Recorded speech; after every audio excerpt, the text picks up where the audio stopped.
제가요, 이곳에서 아는 형님이 있어요. 그런데 그 아는 형님이 어저께 팔순 그 잔치를 하시더라고요. 그러면서 특별히 좀 와달라고 저를 초대를 했어요. 또 그래서 이제 어쨌든 그래도 초대를 하니까 기쁜 마음으로 갔습니다.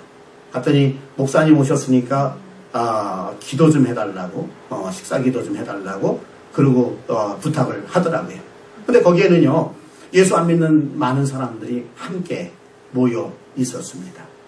그래서 하는 말씀이 여기 예수 안 믿는 사람들이 많이 있다고 그런 얘기를 하더라고요. 그러나 그냥 뭐 목사님이라고 생각하고 기도해달라고 내가 얘기할 테니까 그냥 목사님 기도해 주세요. 그러더라고요. 그래서요, 이제 목사님 기도하겠습니다. 그래서 제가 딱 나갔어요. 나가서 마이크를 딱 잡고 이제 팔순잔치니까 뭐라고 말씀을 드렸냐 하면은, 참 제가요, 이 미국에 온 지가 지금 이제 32년째인데 이분은 미국에 오신 지가 40년 되시는 분이에요. 그런데 제가 오면서부터 참 저를 동생처럼 그렇게 여겨주셨던 분입니다.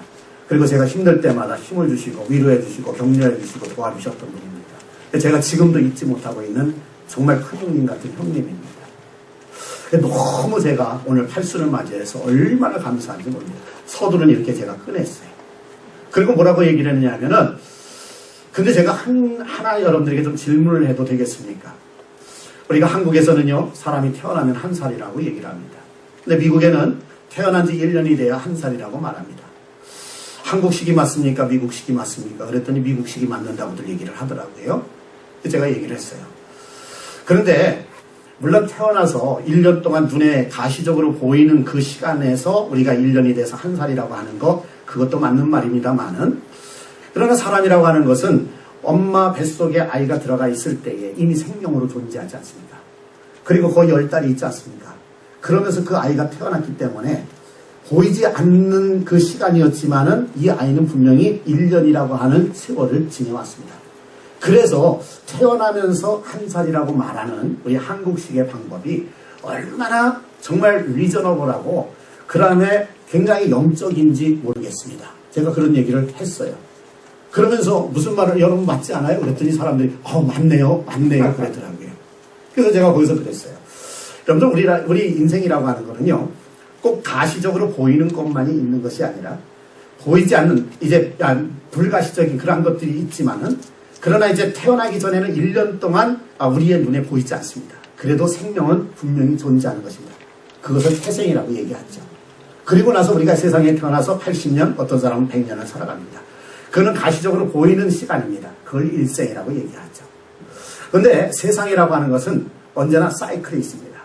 그래서 보이지 않는 세계가 있으면 보이는 세계가 있고, 보이는 세계가 있으면 그 다음에 보이지 않는 세계로 들어갑니다. 그래서 태생은 보이지 않았지만 이제 그 세계가 있었고, 그것이 이제 보이는 세계로 일생이 됐다가 다시 보이지 않는 영원한 세계로 들어가게 됩니다. 오늘 80살을 맞이해서 제가 참 우리 형님 감사를 드리지만은, 그러나 우리가 또 소망이 있는 것은, 우리가 혹시 세상을 떠난다고 한다 할지라도 저 영원한 하늘나라의 소망이 있고 천국의 소망이 있기 때문에 우리는 감사할 수 있는 것입니다. 우리가 천국에 들어가려면 하나님을 알아야 됩니다. 그래서 여기 계신 분들도 혹시 하나님 모르시는 분이 있다면 하나님을 믿으셨으면 좋겠습니다. 기도하겠습니다. 이러고서는 딱 기도를 하고 이제 마쳤거든요. 그랬더니 몇 분들이 와가지고 그러더라고요. 목사님 오늘 너무너무 멋있었습니다. 그러더라고요. 멋있는 건 둘째치고. 믿지 않는 자들에게 뭘 전한 거예요? 메시지를 전한 거예요. 메시지. 우리는 메시지가 있어야 된다는 그거예요. 예.